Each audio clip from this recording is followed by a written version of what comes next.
1000 quelques sur YouTube et je suis content de cela. Mais parlons un peu rapidement pour ce que les États-Unis sont en train de dire. Qu'est-ce que les États-Unis sont en train de dire? Suivons un peu rapidement ce que cette dame ici de la Maison-Blanche annonce. Et que tout le monde a déjà ça. Je suis sûr que tout le monde devrait avoir ça. C'est ce qu'elle annonce là-bas. Voyons un peu voir. J'espère que vous voyez ça. On Thursday, President Trump will host the presidents of the Republic of Rwanda and the Democratic Republic of Congo to sign the historic peace and economic agreement that he brokered. Non, je vais mettre pour vous. Bozela, je remets pour vous. Vous n'avez pas entendu, parce que je vais interpréter pour vous. Suivons encore. Il dit quoi? Elle dit quoi? On Thursday, President Trump will host the presidents of the Republic of Rwanda and the Democratic Republic of Congo to sign the historic peace and economic agreement that he brokered. Boyoki? Est-ce que vous avez entendu? Le jeudi, que je mette encore pour vous. Je trouve qu'il faut que je remette que vous puissiez entendre. Le jeudi quoi? On Thursday, President Trump will host the presidents of the Republic of Rwanda and the Democratic Republic of Congo. Le président Donald Trump va avoir là, chez lui, il va accueillir les présidents du Rwanda et les présidents du Congo démocratique jeudi. Le jeudi, c'est le 4 décembre. Parce que tout le monde met ça. On ne vous explique pas. Quand je vais vous expliquer ça. C'est ça mon travail. J'ai fait ça pour éclairer Bana Congo. Je continue. To sign the historic peace and economic. De signer et peace deal, historic peace deal, pour signer un deal historique de la paix et économique. Vous avez entendu ce qu'elle a dit là? Elle n'a pas dit seulement de signer une paix historique. Non. Elle a bien dit, je remets pour vous, signer quoi, maman? Historic peace and economic. Historic peace and economic what? Agreement. Agreement. Hein? Which agreement? That he brokered. Oh, that he brokered. Hein? Qu'est-ce que vous avez dit là? Vous n'avez pas, personne ne vous a expliqué ça. Dans tous les médias, personne ne vous a dit que non. La paix historique et économique, that he brokered. Brokered, c'est brokerage. Brokerage, ça vient du terme commission. On a brokerage en français. Natanga le bino brokerage, c'est ce que ça veut dire? Que Donald Trump a fait, comme on les appelle les brokers, on les appelle les brokers. Donc, yende a orchestré deal one économique na ya paix. Ça sera jeudi. Quand je suis expliqué, bandegonayo, broker azanani, qui est un broker? Non, c'est ça qu'elle a dit, c'est pas moi qui l'ai dit, je remets pour vous. Suivez là-bas. Qu'est-ce qu'elle dit? Peace and economic agreement that he brokered. Peace and economic agreement that he brokered. C'est-à-dire que c'est lui qui a arrangé ça. C'est lui le commissionnaire dans un terme, comme je l'expliquais avant, le commissionnaire qui est Donald Trump, le jeudi, il va recevoir Kagame et Tshisekedi pour l'historique accord de paix et économique qu'il a arrangé, qu'il a commissionné, qu'il a brokered. Maintenant, je pose la question. What did you do in your brokerage? Can you tell us? Vous pensez que Donald Trump, pour Azala broker, il est venu, comme lui vient du ciel, il cause avec le Congo et le Rwanda, il dit, bon, ça va, entendez-vous, et ne vous battez pas, ça va, c'est fini. C'est ça que vous croyez? Il faut être fou. Les choses changent rapidement. C'est-à-dire que Donald Trump a causé avec Tshisekedi. Donald Trump a causé avec Kagame. Bitumbifo ici là. Yo Kagame oyibi mingi na Congo. Na yebi ke ba français ba sima na yo. Na ko inviter bango awate. Soki olingi o vivre na bomo na Congo na Rwanda na Afrique kuna. Tika makambo Congo ko tango sute. Ngai nde commissionnaire na koya ko investir pa na yo. Na Congo ko kota sute zamboka na yo te. Respectaka frontière na ba limite nango. Toyokani. Hey, papa. Ngana soloba. Toyokani. D'accord. Okoya ko signer o etolobi na téléphone. Yaka o signer o tolobi na téléphone. pour ceux qui ont respecté yango te kanumbanji bubito alobi yango na chiluba kanumbanji bubito oh non naza mutu mabe naza bote ceux qui ont respecté yango te kanumbanji ni mutu mubito. Vous le Congo, vous êtes infiltrés, vous n'avez pas une armée, vous n'avez pas les armes, vous n'avez pas l'intelligence, vous n'avez rien. Ngande mukolo deal nangai naza dealer naza commissionnaire nako permettre te ke Rwanda kote pa na yo kasi okopesa nga nini yo bola nanga malamu okopesa nga nini po yo côté armement na armée na yo mobulu. Il faut changer bloc nous son ato Dieu divin sayaka na Allemagne monaka yo Tshisekedi bosi bosoli na ye oyebise ke yo lingi ngai na sepeli makasi ngape na lingi yo za mutu malamu na kosana yo musala kasi toko signer moi makambo économique awa tika compagnie nanga ba secteur privé ba États-Unis ba kosala ba minerai pa na yo est-ce qu'on ndimi ndimi soko ndimi Kagame akote pa na yo te akokota ya kota tete akote so akoti ngamoko na zo signer na yo na kotala makambo na ye. Vous comprenez de commissionnaire musala na ye eza gratuité bitumbe sili mais il faut nazo quelque chose kasi siko tango kozwa oyi ko aider biso te o former pe armée na biso pesa pe intelligence o sa transfert ya intelligence o bulo sa lobaka poto ko mape capable un jour ko défendre biso moko wana za problème te to salango na d'accord na bino to transférer intelligence c'est pas na bino o sa te nene ba beta masolo et puis bino na bino biso na bino bozala bien. Je vous ai dit depuis avant-hier, Tshisekedi aura une rencontre tête à tête avec Donald Trump Bangomi Balé. Il se pourrait aussi que Donald Trump puisse aussi causer avec Kagame. Je m'en fous, moi je ne suis pas ici pour Kagame. Il peut causer avec chacun, c'est un commissionnaire. Il peut causer avec Naïchimiye, il va causer avec tout le monde à côté. Il faut toyer Baba Osola, n'est-ce pas? Quand on se dit solo. Ce qui Tshisekedi a solina Trump. Kagame a solina Trump. Naïchimiye a solina Trump. Rubio Ruto a solina Trump. Et puis, Fort Nassim a solina Trump. Et puis, Oyangola a solina Trump. Chacun 10 minutes ou bien 5 minutes. Et ça m'a bêté ça bien. Mais il faut toyeba. Oyeba ndengenini. Ce qui ata muto nga na yebi apesinga information te. Yokoyeba ndengenini. Fonga musala nangai. Eza okende ko flataka batwana baza pembeni na Maison Blanche. Onga na yebi. Ke boye sangana no basoli nini kuna pona ya koyebisa yo. Mais entre-temps, moyen mususu ya koyeba ezali pe avant que batwana ba yebisa ngai. Eza maele onzamba apesa yo. Na autre question. Nini o Donald Trump akosola na Rwanda o Rwanda za nango ke Donald Trump akosola na ye po ke basala monde mobimba bango mbale boyebi yango eza te. Directement oyebi que ezara masolo ya koyebisa kete olingi otika la président. C'est ça qu'ils vont causer. Ils ne causeront pas des mines ou des minéraux. Les États-Unis savent que le Rwanda n'a pas de minéraux. Ça, il faut y bango bongo. Qu'on ne vienne pas te mentir par n'importe qui que non, quand Donald Trump a causé avec Kagame entre eux deux, ils ont causé sur les minéraux. C'est faux. Donald Trump sait qu'ils n'en ont pas. Il va les causer de ça pourquoi? C'est un Américain, il n'a pas le temps à perdre. Il va seulement lui dire, ce qu'on l'a gardé beaucoup de pas na yo, na lingito yo côté na Congo. Ngana ko aider na aide humanitaire ya USAID. Bo vivre pe bo se débrouiller. Koko ta kunate. Parce que kuna Donald Trump a dit ça deal na ye. Pona mboga na ye na batu na ye. Akonimate ebeba. Soka soli na Burundi a webse nini. Burundi yo zala wana na sepeli nenyo zaki côté ya malamu. Mais il faut en coopération malamu. Yo vanda pe wana po vanda wana pe karabongo yo kingai na yoki. Yo mukolo Angola oza mutu Afrique Union africaine nde na invité yo. Zala pe wana to koleka epa na yo na ba minéraux to na Congo.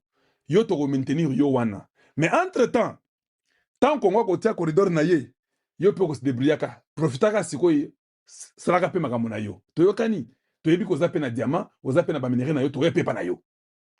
Alors to lingite ko sa ba rebelle pa na yo ba na Congo. Signé pe awa. Angola patali na tie na paraffin na ngai, na sala pe accord na ba américain. Tango akomi pa ya Congo, ayebisi Tshisekedi kete. To betanu biso mibale masolo. Yebisanga nano, au moni nini avenir ya bana ngai. Ponga yawe za 4 ans. Est-ce que ozo garantir que ça sera bien que ngape bana ngai bako zoma ndenge ya kokota mwa ba mine pa na yo. Et te wana problème ezate. Tinda bango ta lobby. Ah OK. Soit tini bango to zo minéré, OK, c'est bon. namoni ozama na mayele na lingi yo pe makasi yebisa nga nano ba compagnie na ngai ko ya pa na bino ya États-Unis oui ekoya OK c'est bon muto akotoucher yote na peso nini na lingi minduki na peso minduki na peso nini te na lingi ba mbruye nga mingi te na o changer constitution changer ango olingi su na peso nini na lingi ke yo na ngai to sala partenariat moko ya libela to sala parce que yo za na nyonso nga na sauver yo beaucoup fa souté yo pe salaka pe na biso bon moni ki ya Congo na États-Unis tango Tshisekedi ko sala 10 minutes na yo bien 20 minutes na Donald Trump ya eza important et le kia ba mususu toyokani. C'est ça la vérité. Politique, et ce n'est pas ce que vous croyez là. La politique, ça se base sur ce que vous avez et la capacité que vous avez. Ce que tu n'as pas, ce n'est pas la politique. La politique est sur ce que tu as. Maintenant, je pose la question. Qu'est-ce que la M23 a? Parce que leur chef Kagame, on l'a déjà bloqué. Et Trump va donner des instructions à Kagame que je ne veux plus t'entendre. Parce que quand je vous dis ici, les États-Unis ont fermé l'espace aérien du Venezuela. Je vous ai dit, Donald Trump a causé avec le président Mudaro du Venezuela. Il lui a dit que tu dois quitter le pouvoir. Mudaro a commencé à discuter avec Donald Trump. Il a dit non. Pourquoi je vais quitter? Non, on ne veut pas de toi. Tu dois quitter. Parce que Betty m'a sonné les lots dans le téléphone. On a quitté pour un nini. Non, c'est fini. Ton temps est terminé. Oh non, bon alors c'est comme ça. J'accepte, je vais quitter, mais laisse que j'organise des élections. Donald Trump a dit non. Je ne vais pas te laisser organiser des élections au Venezuela. Parce que tu avais organisé et tu avais triché. Et tu avais perdu. Mais tu es resté. Pourquoi je vais te laisser organiser des élections au Venezuela? Il a dit, bon, d'accord. Si tu refuses alors les élections, j'ai besoin de l'amnistie internationale. Donald Trump a dit que non. L'amnistie, on ne te la donne pas non plus. Alors, qu'est-ce que tu veux? Je veux que tu déposes le pouvoir si tu veux vivre. Je te donne jusqu'au 25 décembre. Mandonangaï, 3 semaines. Bapesi Mudaro ou ya Venezuela. Aucun appareil, rien n'est sur l'espace aérien du Venezuela. Tout est sous contrôle. Il y a des bateaux de guerre, il y a tout. Des navires de guerre, je voulais dire. Vous pensez que Donald Trump va jouer avec Kagame? C'est pourquoi je vous ai dit ça. Now, tu n'as mis nos questions. Venezuela est mieux, 1 million de fois plus que le Rwanda.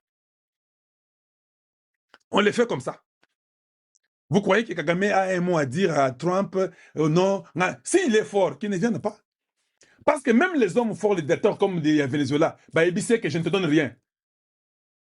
Donald Trump, il dit que je ne te donne rien. American Dream. Dispensant chaîne Investment Group. Rêve américain pour la Kosomba Lopango aux États-Unis. Plus précisément la ville où ya Dallas. Aujourd'hui c'est possible. Pays moi pendant 30 ans. Ne vous trompez pas l'adresse. Dispensant chaîne Investment Group. Voulez-vous acquérir une maison aux États-Unis? L'agence immobilière Dispensation Investment Group d'Elite Global, basée à Dallas, vous en donne l'opportunité. Il vous suffit de verser un acompte pour acquérir une propriété que vous payerez progressivement pendant 30 ans. Oui, vous avez bien entendu, pendant 30 ans. Contactez-nous au +1 737 420 80 84, au +1 469 720 60 93 ou au +1 737 548 51. Dispensation Investment Group, investissez dans votre avenir avec l'immobilier aux États-Unis dès aujourd'hui. Oh ma papa, ton maman Lopango. Rêve américain. Venez nous contacter. Rêve américain. Tapez sur Google. Dispensation Investment Group. Na moke na komi baye. Lopango elenge. Ozala baye elengi pou. Héritage à Bana. Rêve américain. Kosomba Lopango aux États-Unis, plus précisément la ville où ya Dallas. Aujourd'hui c'est possible. Pays moi pendant 30 ans. Ne vous trompez pas l'adresse. Dispensant chaîne Investment. Lotaka Music Band International. Paul Kagame aux États-Unis d'Amérique. Nalobi Paul Kagame aux États-Unis d'Amérique. Sori ya Joseph Kabila eza ndenge nini, ya Nanga eza ndenge nini, ya Bertrand Bisimwa, Sultani Makenga eza ndenge nini. Parce que babondelaki, basengaki Nzambe alongola date le 4 na calendrier. Kagame alobaki na kokendete parce que état de santé na ngai, il faut ba opérer ngai. À la fin de compte, Kagame s'est précipité le premier Yakoniata États-Unis avant même que le chef de l'État akende. Nini ezoleka. Mbote ba papa, mbote ba mama, mbote ba Congolais bisika nyonso bozwami partout dans le monde.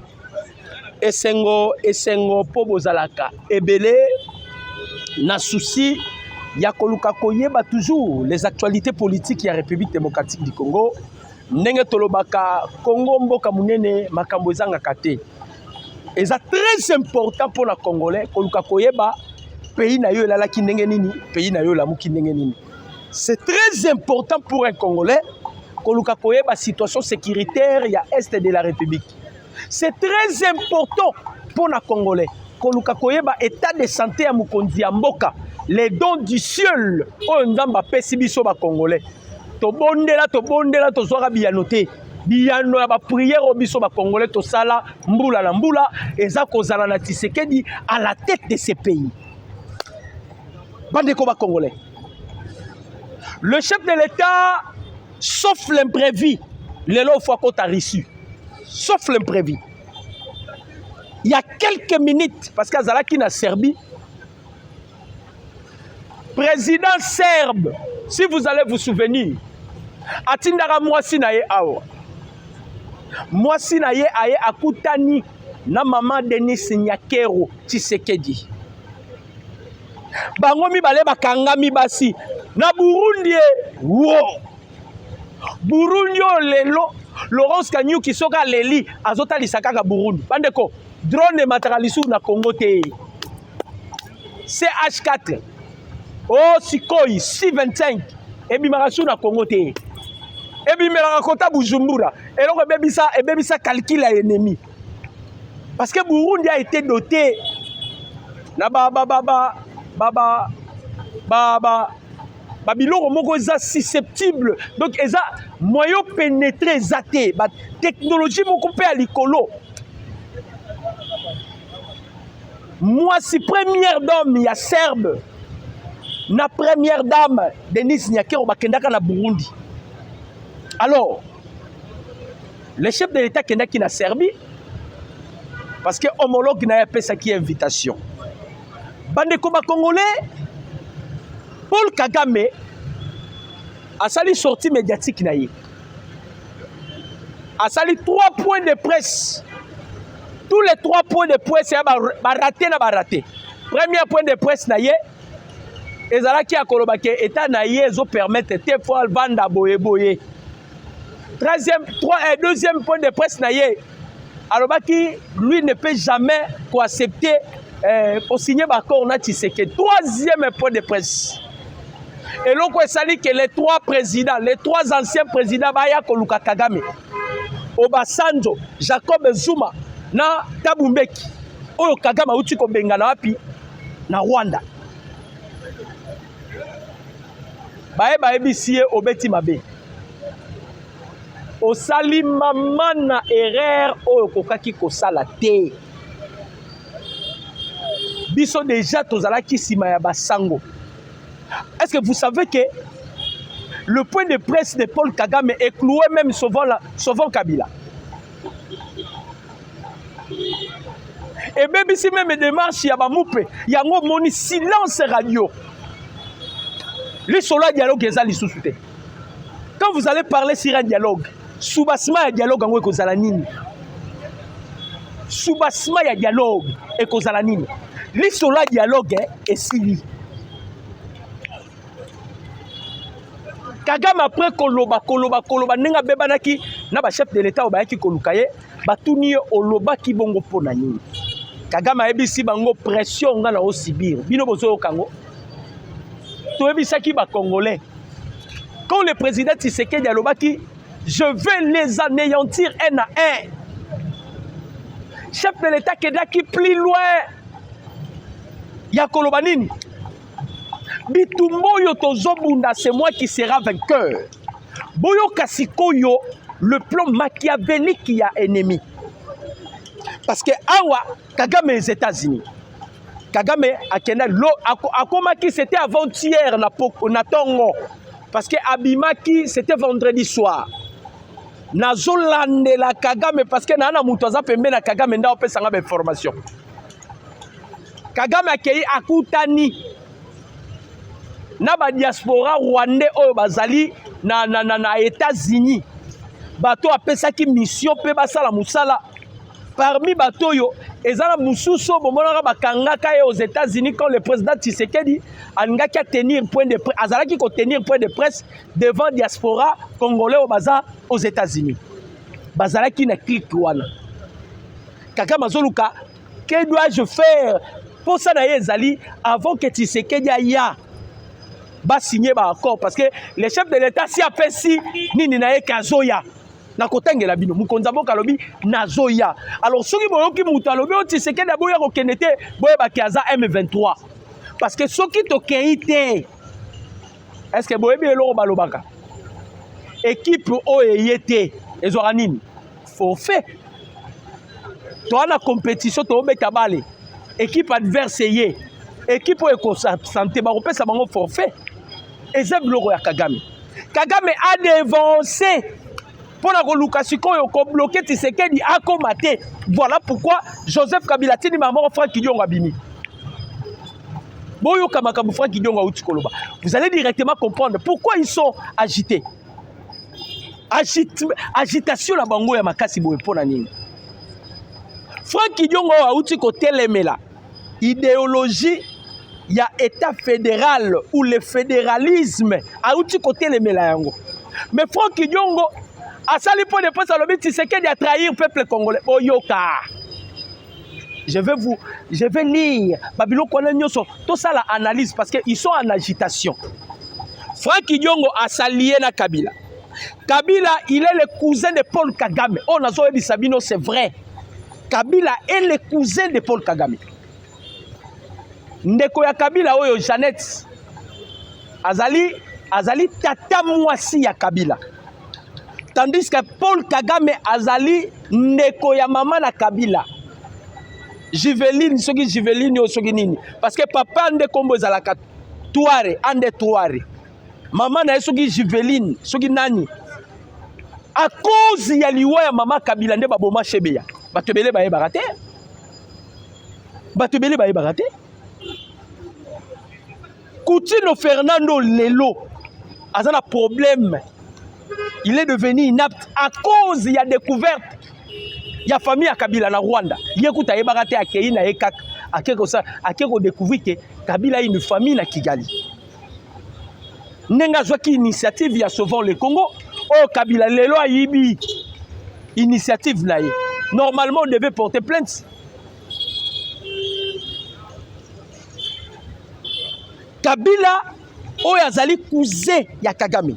Kagame qui dit que Goma na Bukavu ezala maboko na Franck Kidiongo qui dit que Tshisekedi a trahi la nation congolaise. Franck Kidiongo apparemment qui est ingénieur wana balobaka qui est ingénieur est-ce que Franck Kidiongo atanga penza za maeli. La zotangela bino makambo Franck Kidiongo. To aimer vidéo, to commenter, to partager. To aimer vidéo, to commenter, to partager. To banano na makambo Franck Kidiongo. Bon mela papa, bon somba ba champagne bo banda déjà komela. Parce que eloko to bandaka kozela to bandai kozela. Enfin, et bandi ko ya siko po ekokisama. Boyoka. Sauvons la RDC ou sauvons Kabila. Franck Kidiongo, RDC Rwanda, les 4 trahisons que Tshisekedi veut signer à Washington le 4 décembre 2025. Selon Franck Kidiongo, les 4 trahisons de Tshisekedi. Ils veulent créer des mouvements insurrectionnels. Koko tisaba psychose na mitu ya ba Congolais pendant que bango de parce que les abo même Kabila ndoto na eza les 4 faut balongola ngo na calendrier. Pour ani soki to signer accord. Kabila va comprendre maintenant qui est Tshisekedi tant to signer accord. Ba fayulo bazawa ba comprendre qui est Tshisekedi tant to signer accord parce que ndenge zaona Kagame sungika biso dialogue kokotaka na ngoli suna Congo te. Dialogue opportunité au Fayulu azwa comme Konzamboka benga kaye to travailler na yo. Soka zalaki versatile ou bien il n'était pas animé par l'esprit, il y a versatile, il n'a qu'à bénéficier. Mais cette fois-ci, à ta quartier ya Mikaou, Fayulu ne peut pas gouverner ça, même diriger. Franck Diongo Kabila Bengalo Bibimana Lombangu. Yebisa ba Congolais que Tshisekedi a trahir Bango. Ah, on se pose la question. Na Franck Diongo, na Paul Kagame, na Kabila, nani a trahir nani? Parce que bah, on a quatre agitations. Nous ne sommes pas agités. Nous ne sommes pas agités. Boyoka, à lobby, Tshisekedi a trahir RDC. Alors qu'il a signé accord, il y a trahison aux États-Unis, na 4 nini, na 4 points. Yoka, à lobby, Tshisekedi s'apprête à valider un accord marqué par 4 trahisons majeures contre la RDC. Voici chaque Congolais et doit comprendre clairement. Parce qu'il y a ça déjà Mouto Azasima ya Kabila. Kabila qui est l'ennemi des Congolais. Alors, Biboye, première trahison, la souveraineté militaire sacrifiée. Tant que Kabila Salaga mixage na brassage, il n'avait pas sacrifié la souveraineté congolaise ou la souveraineté militaire. Yes, Franck Diongo, Congolais, lorsqu'il est allé s'allier derrière Kabila, qui avait sacrifié la souveraineté militaire congolaise. Na Franck Diongo, na Kabila, na Kagame, na Mukonzamboka, banani tokoyi koloba baba traître. Alors Biboye, l'accord impose à la République démocratique du Congo de partager les renseignements avec les pays étrangers. Et comment Miwapi, le président Tshisekedi n'a servi à lobby devant la diaspora, à lobby aux États-Unis, n'a aucun dépôt na mixage na brassage. Franck Diongo, attention, ça va. On est là, on est là. Net ba Franck Diongo, on est là nini. A okufa nega la potentiel sous Congoté. Parce que nega zala soki kaka Tshisekedi ya aux États-Unis zongiao. To changer constitution kaka na décembre. Kaka na décembre, to changer constitution. Tozo konti sanini extraordinaire penda ya mbangu to bengi ba député bazala vacances bon yawa mbangu Paul White ici à l'obaki 52 jours to compter yango na ebisaki batu to rotala na Paul White na Roger Baka na nya musali ya nzamba solo Baka nous a parlé sur un coup d'état ya mona kaka coup d'état oh ya mona misune coup d'état. Tous les prophéties, et si Maranangote, il y a mon coup d'état. Pour la roi Itaïa lobby, dans un monde de délivrance à Congo dans 52 jours. Torota la Sikoyo. Ce qui 52 jours et coquille de délivrance à Congo et Salami Torobisa, Ndegonabiso Roger Baka, Zongela interprétation, il y a film à Nigeria. Tika Moussala Nzambe. Tika Moussala Nzambe, Zongela film à Nigeria. Quand interpréter, voilà Beneza Donayo. Prophétie Tika. Pour yo mona rakaka maki prophétie ndenge nini tozoluka kongola bima yebisa biso peke na moni Kagame kufi ezalaka te ndamba la kisarabino ya Kagame te ou bien boya yebisa biso to moni pe Kabila kufi ndeko la biso mwe denile sabande koloba amoni Kabila ebemenezo telenga na libanda yo mwe monaki Kabila Roger Baka yo ko mona Kabila te saka Tshisekedi.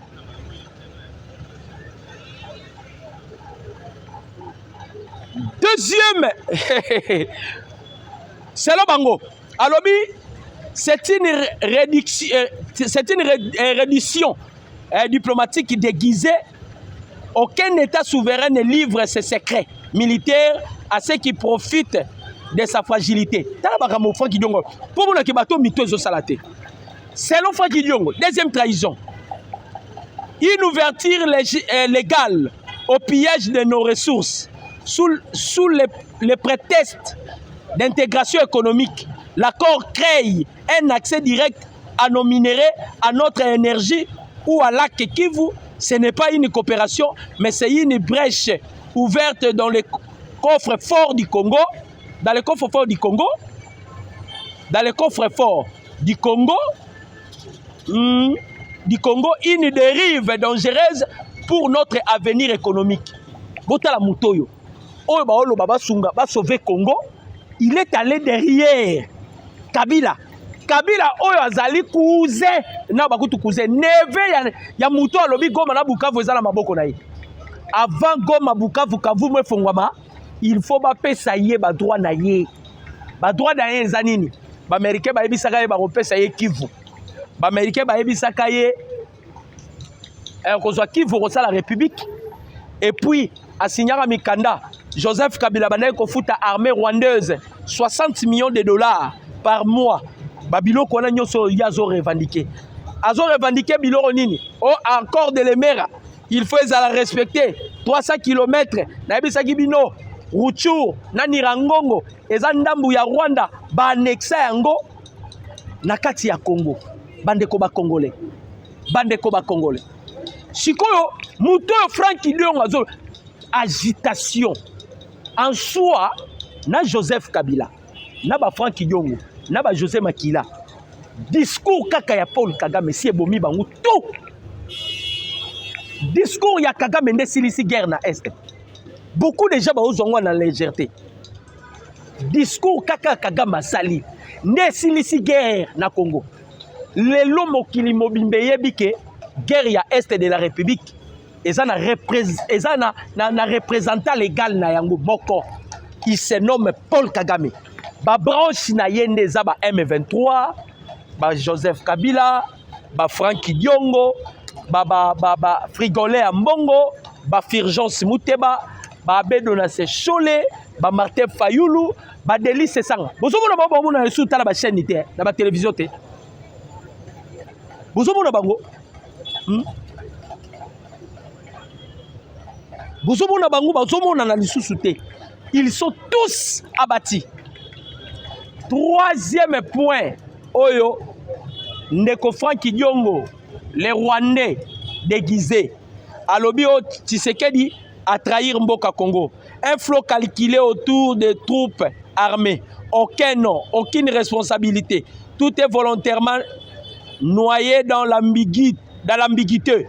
Ces flots protègent ceux qui alimentent la violence dans l'Est et privent la RDC d'un cadre clair pour exiger des comptes. Car rien n'est nommé, tout est permis. Mais Joseph Kabila Oyo, Franki Diongo aza simanaye. Akenege na desika eza sous contrôle ba M23. Basimbi ete. Tshisekedi akene kuna ba otika ye. Problème ezali calcul les années. Paul Kagame a devancé non accueilli pour signer accord. Babeti calcul parce que Kagame a yebi déjà que la sali erreur na sortie médiatique nanga. Ndenge na sali erreur to luka to salelo ko moko boye. O ko empêcher Tshisekedi ayate comme ça biso to zo avantage. Franki Diongo yaka. Yebi sa ba congolais que Tshisekedi a trahir bango. Andimi ba osala mixage na brassage. Andimi ba partager ba minerai na ba rwandais. Andimi nyonso neza les esprits faibles ba tuloko ba Fayoulou. Les esprits faibles ba Delice Sanga et il peut au moins s'emporter dans loko wana. Mais biso to yebi politique to yebi comment fonctionne la politique. To comprendre déjà que Kagame Keime a fait ses consignes pour permettre, c'est-à-dire créer un mouvement insurrectionnel. On a ça la moi protection parce que Kagame a peur. A dit que négé tozo kende ko signer, il signe en même temps son arrêt de mort. Parce que quand on a président Tshisekedi a rebi sa Kagame ça va comme tu as revendiqué que ba droit na yo pour fongola Goma na Bukavu et c'est ba droit na yo. Loba siko na miso ba mindele nyonso. Signature zo sala ma devant Donald Trump.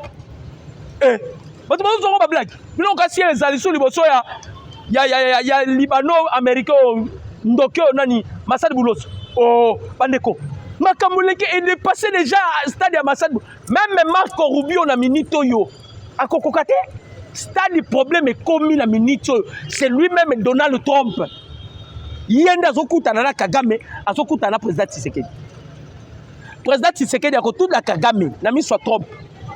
Oloba kike aussi longtemps ba résoudre le problème na yote Goma Bukavu na Kavumu et cause la liberté. D'accord. Lokolo ozala besoin avant ezala libérer ba résoudre problème na yo. Loba na miso trompe problème ango eza nini. Comme ça il y a ebisa trompe que trompe bo prometa ki ngai Kivu. Trompe ko ebisa yo, tu as un document où ta promis la Kivu. On va lui placer au Kangaba. Normalement Kagame fallait que Zelata mette un discours Rwanda après. Mais neka bato mokili balobaka. Nous amène à côté là qui est. Esprit à vérité de côté là qui est. Il n'était pas envoûté. Parce que s'il était envoûté, il ne pouvait pas parler de ça. Il y a un esprit de vérité côté là qui est. À lobby vérité à kokai kolobate, à l'esprit yane bimi, esprit envoûtement et continue sali que abengana Obasanjo, abengana Tabumbeki, abengana Jacob Zuma. Abengani bango na Rwanda. Abengani bango na Rwanda. Parce que bayaki batu na eti au comité na niveau ko bimisa vérité pour na nini. Aibisi bango pression oyo nga nazo subir. Bino bo subir yango.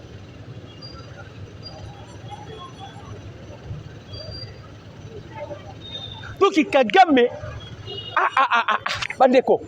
Est-ce que vous réfléchir et loko Kagame sali? Tokoyi ko banda ko analyser ngo mbula la mbula.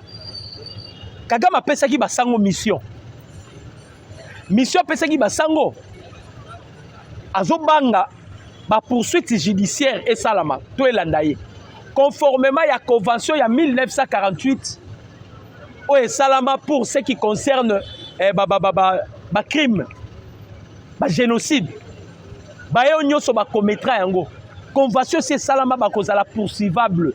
Alors Kagame talaki alobi non. Il faut na luka mutumoko na memisa e charge. Mutaliboso il avait récupéré c'était nanga. Mutuyami balé qu'il avait récupéré c'était Joseph Kabila. Ba Rex sa zadi ba bimaki ba Frank Yong. Azui siko ba mope. Alobi bo sala effort. Bo sala en sorte que ba mindele ba kanisake ba mindele ba longola hypothèse oyo. La guerre à l'est c'est une guerre ethnique. C'est une guerre ethnique entre Congolais et Congolais. Ce n'est pas le Rwanda. Neboyoka Kambongo Bimaki Alobaka. La RDC n'a jamais eu la guerre avec le Rwanda. Boyoka Mbongo Alobayango. Guerre ya Est ezalakana Rwanda te. Kagame aza président exceptionnel. Guerre ya Est eza entre Congolais na Congolais. Tozo benga Papai Ambongo. Lucifer Ambongo. Ndoki ya Mbongo okoyi koleka pe na ba TV oyebisa batu que c'est que Kagame alobi eza erreur. Rwanda zalaka na guerre na Congo te. Congo ezalaka na guerre nde na ba Congolais parce que aloba yango ake plus loin koloba soki dialogue ya 5 ans ekoti te le pire va arriver. Maintenant tokoti sa dialogue ya 5 ans ou bien tokende ko signer accord aux États-Unis. C'est à vous de nous répondre là-bas commentaire Nabino. Tokoti ça. Dialogue il y a 5 ans parce que y a le qui sont au côté dialogue il y a 5 ans. Nde ba bêtise ekosi là. Kagame kuna yebisi biso. Soki va résoudre problème na yete goma na Bukavu ko libérer yango te. Parce que ton to résoudre problème il y a Kagame à travers dialogue il y a 5 ans. Vous ne voyez pas mbala moko que il y a un antécédent entre Paul Kagame et Frigolé Ambongo. C'est-à-dire yenda zalaki porteur ya message ya Kagame. Yenda za représentant légal ya Kagame la République démocratique du Congo. Frigolé Ambongo, Lucifer. Nanzamba pesa elongia mabe lokola nyama. Frigolé Ambongo. Parce que y a lobby que dialogue soke quantité dialogue na bango. Crise kosi la terre. Le pire va arriver. Paul Kagame a sali pour Paul Kagame. Molimbo na yo ko pe man désordre, mais au moins au fongoli nde ba tupe miso Kagame. Biso miso fongwama déjà. Ouais. Biso déjà miso fongwama à travers Tshisekedi. Ba Congolais on est ba esprit na bango ezalaki ko kangama derrière Kabila. Ba komi ko se rendre compte aujourd'hui. Peuple congolais, si nous devons porter un soutien indéfectible. Tous à la Sima Mukondambo ka Félix Antoine Tshisekedi Tshilombo. Bozelato signé accord. Les Américains prient pour la date ouana. Biso akaba Congolais na distraction. Baka olia bonde la pour la date le 4 décembre. Ya mona kaka coup d'état. Coup d'état Roger Baka. Oh mususu dalo dalo. Yeza la radim na place à reprier les 4. Les Américains prient pour cette date. Balobi, c'est une date historique pour la République démocratique du Congo. Américain. Balobi, c'est une date historique. Mais ici, les Congolais, banakati ko rêver. Eh, peuple congolais. Peuple congolais. Tozo benga bino nyosh. Soutien total d'abord et pas à Mukonzi Mboka. En plus de cela, pour cette date victoire de 4. Na ebisaka bino date oyo ekoleka te. Naka kobisa bino na bi ezali susu na novembre te. Et comme le 4 décembre, c'est une date qui ne se passera pas. Na kota ki pena na city, ya city ya Washington. 4 le 4 décembre. Na ebisaka bino ekoleka te. Kagame betaki munoko kimi akei. Ah nazolo bana bino Afrique eza déjà akoka bwana. Na minute oyo Afrique est divisée.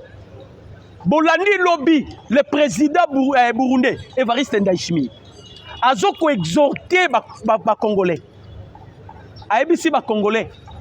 Soki boyeba ki plan au Rwanda zo sale la bino. A ebisi na ba Congolais, na ba officier congolais. A ebisi toki ba classe nyonso confondu. Tous les tandis à République démocratique du Congo. Alors, c'est que les Rwandais préparaient pour vous. Ce qui vous salierait, atteindre l'objectif Nabango, il n'y aura pas de Bantous au Congo. Ça, c'est Evariste Ndayishimiye. Alors, il n'y aura pas de Bantous au Congo. Bakobomabino nyoso. Bakobomabino nyoso.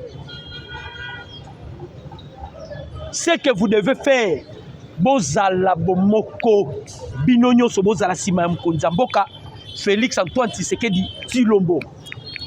Bo soutenir ye. Bo soutenir ye. Les Rwandais avaient déjà à préparer qui coup.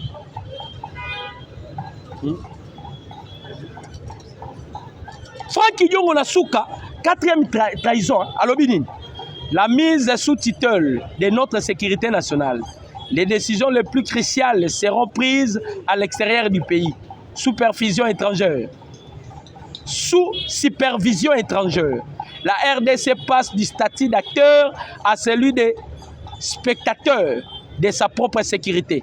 C'est un recul historique et une humiliation diplomatique pour notre nation. Si est malade, Franck Yongo. Okokufa munoko akofongwa mayo malade Franck Yongo. Si est malade. Alors ce qui se passe, ce qui se prépare à Washington le 4 décembre 2025 n'a rien d'un accord de paix. C'est un test qui fragilise, expose et dépossède notre pays. Le Congo mérite la souveraineté, pas la dépendance. Boyoka makambo zoloba. Yo keiko vanda sima ya Joseph Kabila. Kabila utaki kokota réunion na Muyumba. Na yebisaki binoti. Place azova na minute. Azana Bukavu akozwa Orbor akoti na Muyumba. Réunion ezalaki nini? Lokola azana fortune, il y a plus de 500 milliards. Pour votre information, il y a 32 milliards te bakosaka. Kabila dépassa 500 milliards. Kabila teka ba matière lokola ba californium. Ateka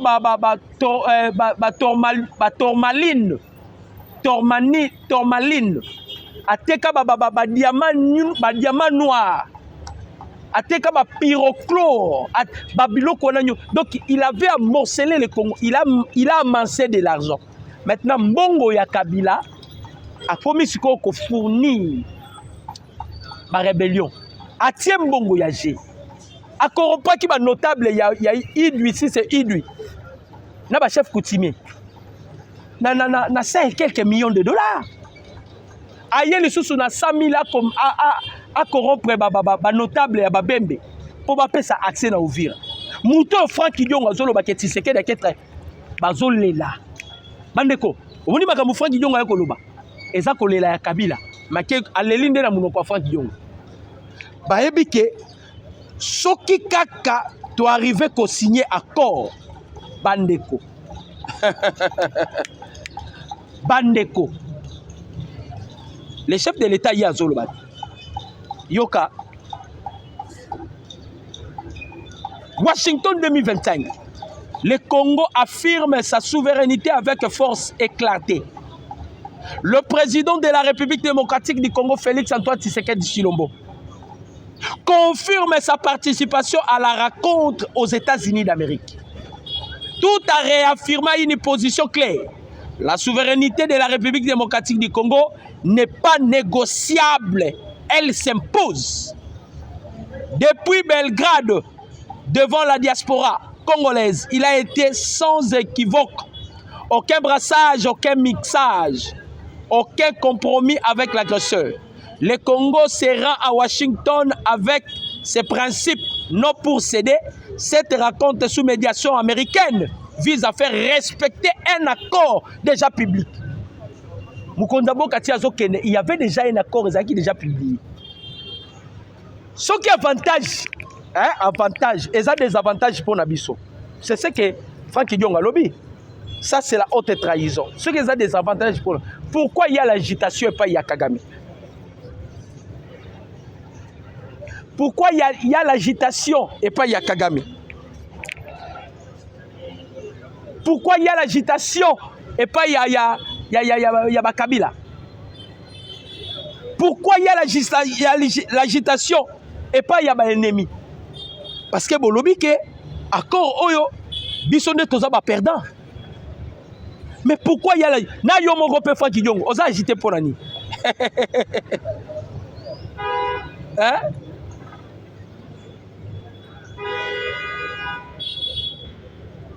Bandeko ba congolais. Pourquoi ils ont l'agitation?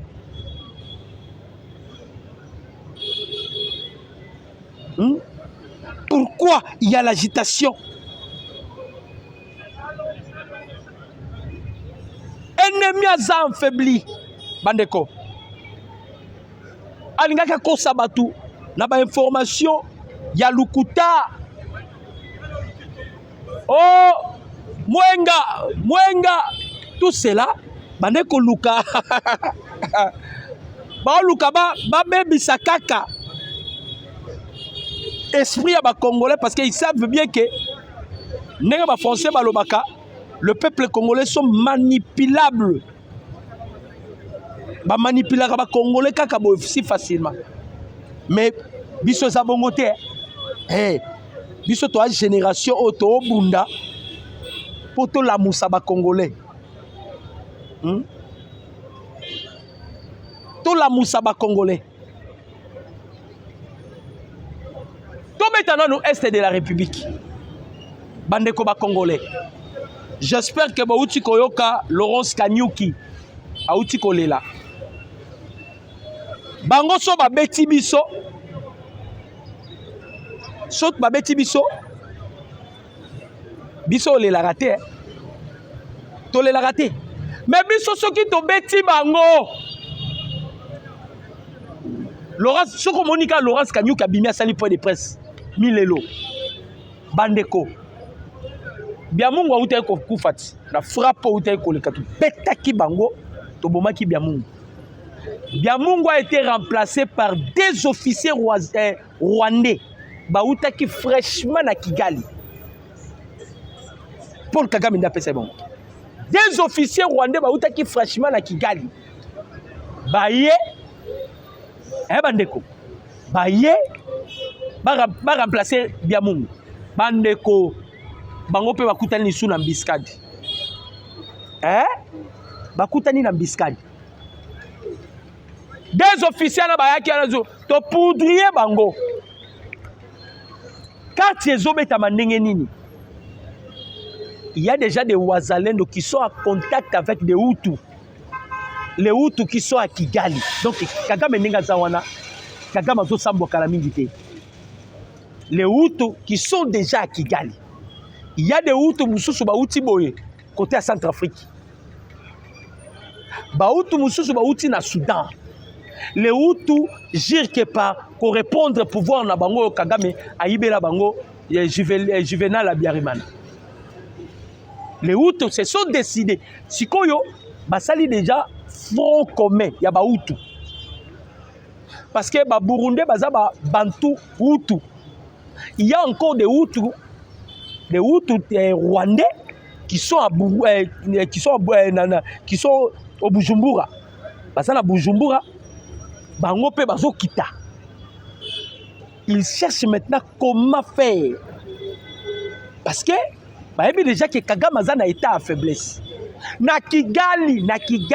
Parce que nous, on a encore des gens. N'est Kagame a infiltré Bisso. Bisso peut comme un niveau pour infiltrer Kagame. Nous avons des gens qui sont à Kigali, qui nous informent que na Kigali, bazo bonde la mikolo. Tshisekedi aya ko libérer Bisso. Tshisekedi aya ko libérer Bisso. Tshisekedi aya ko libérer Bisso. Na Kigali, na lobi na Kigali. Bazo bonde la pour la Tshisekedi a ko libérer bango parce que bamoni le seul mutu oyo akoyi ko silisa Kagame akoyi sukisa Kagame mayele c'est le président Tshisekedi yango boni bango nyonso soutien pa ya mokonzi ya mboka to beti ennemi lobby bandeko CH4 wana bozoyoka na siko ici 25 wana bandeko zana balokito ya masekite lokito ya masekite on a zobi sabino ya masekite soke beti awa bandeko surface wana périphérique wana téléphone ezoleka te badonde nango ezalwa sous forme ba radiation et puis ça ba cancer. C'est ce qu'on a utilisé hier. Yango moni ennemi a leli makasi Laurence Kanyuki qui a lobi nini si c'est qu'elle a remis ko utiliser bazo bomakara ba zone eza plus peuplée zone nini bango ba surveiller eza plus peuplée zone nini bango ba surveiller eza plus peuplée non eza fimbu bazo joie donc toke na bango na ba paramètres nyonso tokende boye toke Basambo, yango bomoni siko Kabila devait utiliser Franck Yongo. Na Lombangu, il devait utiliser Franck Yongo. Kabila. Et Sengela qui a utilisé Franck Yongo parce que Makamboza Mobulu. Makamboza Mobulu pour la bango. Les choses ne marchent pas. Pourquoi si Kagame qui est aux États-Unis, oui. Mais Kagame peut à comment Lucas sauver pour naïe. Source ko ya Kabila kozala ndenge ni. Yango moni Kabila pour abima l'échec quitté, il a utilisé Franck Yongo. Franck Yongo yozo mona teke makambozo ke mabe. Makambozo ke mabe, c'est fini. C'est fini. Yemo ona no Kabila, on les a interdits à côté Ouganda. Vous savez pourquoi? Parce que Museveni azo sambisa numéro 1 ba ADF Lalo ba kangaki atangi komba Kabila ADF Lalo ana sito ebisa bino bolandi mola Museveni mozi momeli bangi wana oh non biso to ana ennemi na biso na Congo la RDC ennemi na biso c'est Codeco et ADF Lalo tokotika te photo attaquer bango mais même Rwanda y a pas créé AFDLR biso ennemi na biso AFDLR avant to longola ba mesures défensives na biso. Il faut le gouvernement congolais va procéder à opération à neutralisation des ADF et les FDLR. Donc Ouganda na Rwanda bazwa pena Congo bilanga na bango ya rosalo nyoso balingi. Ouganda a créé ADF a créé na Codeco. Kotoyo va créer c'est quoi? Va créer FDLR. Ndenge Museveni kakuta wa telemio nani pardon mona Museveni nani. Moz a télé pourquoi parce que il est papa na bango ya kinango ya kosala une armée unifiée ya ba pays Afrique ya kosala une armée unifiée ya ba pays Afrique ça n'a pas marché nani okota ba bêtise wana Tout à la branche sur la même chaîne. Mon numéro c'est plus 243 89 63 95 965. Mon numéro c'est plus 243 89 63 95 965. Bosomba déjà ba champagne. Les jours où il y a signature, après signature, bon mais la champagne. Parce que kozonga mukonzamboka et kozalande changement ya constitution. Que Dieu vous bénisse jeudi et je vous remercie. Ciao.